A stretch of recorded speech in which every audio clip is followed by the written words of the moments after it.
Chapter 4 The Year of the Elephant. The above-mentioned episode happened in his youth.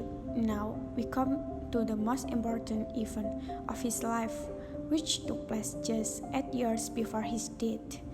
By then, he was a patriarch of the tribe.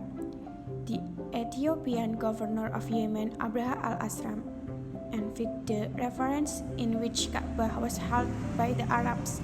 Being a staunch Christian, he built a big cathedral in Sana'a, the capital of Yemen, and ordered the Arabs to go there for pilgrimage instead. The order was ignored. Not only that, someone entered the cathedral and made it unclean. The word of Abraha knew no bounds. In his fury, he decided to avenge it by demolishing and discrediting the Ka'bah itself. He advanced with a large army towards Mecca. There were many elephants in his army. He himself rode a huge elephant.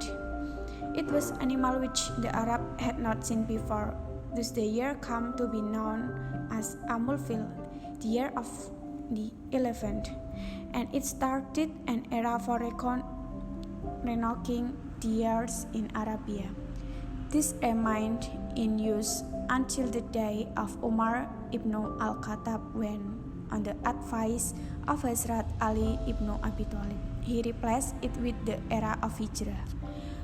When news of the advance of Abraha's army came, the Arabian tribes of Quraysh, Kinana, Khuzana, and Hudal joined together to defend the Ka'bah. Abraha sent a small contingent towards Mecca to capture the camels and young people.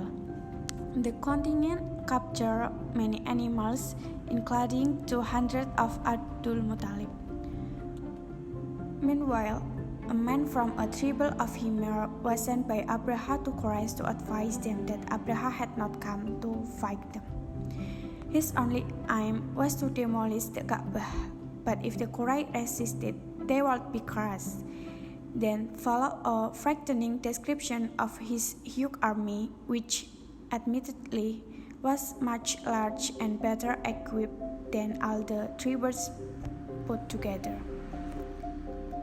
Abdul Muttalib replied to this ultimatum in this word, "By Allah, we do not want to fight him. So far as this house, the Ka'bah, is concerned, it is the house of Allah. If Allah wants to save his house, he will save it, and if he lives in unprotected, no one can save it." Then Abdul Muttalib with Amr ibn Lu'abah and some other prominent leaders went to see Abraha. Abraha was informed beforehand of the prestige and position of Abdul Muttalib. Also, the personality of Abdul Muttalib was very impressive and awe-inspiring. When he entered Abraha's tent, the latter rose from his throne, warmly welcomed him, and seated him beside him on the carpet. During the conversation, Abdul Muttalib requested him to release his camels. Abraha was astonished. He said, "When my eyes fell upon you, I was so impressed by you that had you requested me to withdraw my army and go back to Yemen, I would have granted that request. But no, I have no respect for you. Why?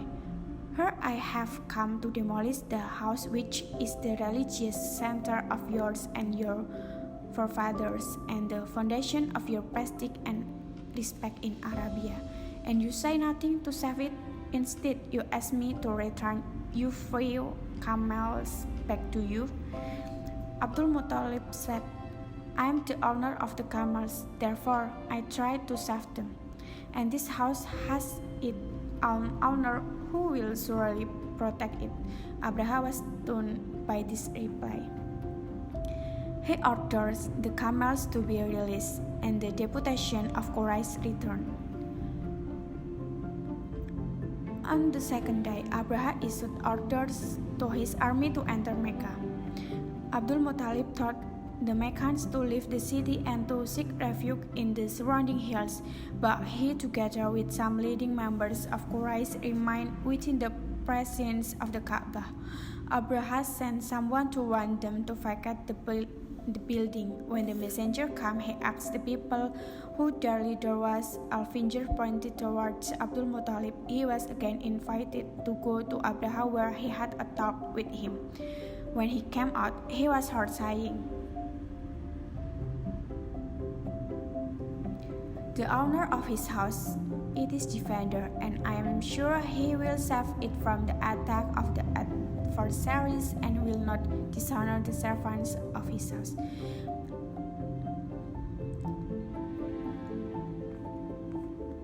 Abdul Muttalib then took hold of the door of the Kaaba and crying to Allah, prayed in the following words of prayer: "O Allah, sorry a man defends his own home, therefore two swords protect their own house.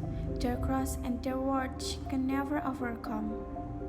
They word, O Allah, help thy own people against the fellows of the cross and its worshippers."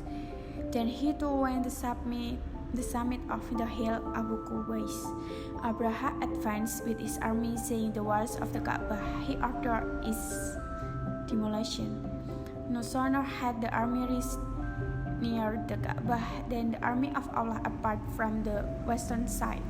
A truckload of small birds, known in Arabic as ababil, oversaw the entire army of Abraha. Each bird had 3 pebbles, 2 in its claws and 1 in its beak. A rain of the pebbles brought down from the birds, and in a few minutes the world's army was destroyed. Abraha himself was seriously wounded. He fell towards Yemen, but died on the way. It is two important events that Allah refers in chapter 105. Have you not seen how your Lord dealt with the companions of the 11th? Did he not make their treacherous plan go outside? And he sinned against them birds in flocks, striking them with stones of clay, so he rendered them like straw eaten up. Quran 105. Some historians have tried to minimize the impact of divine intervention by suggesting that the army perished because of an epidemic of smallpox, but such an explanation creates more puzzles than it solves. How was it that the whole army was saved by the epidemic just when it was advancing on the Kaaba? How was it that not a single soldier survived that epidemic?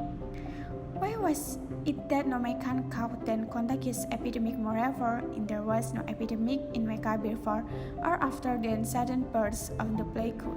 Where did epidemic come from? This epoch-making episode happened in 570 AD. It was in the same year that the Holy Prophet of Islam was born to Abdullah and Aminah.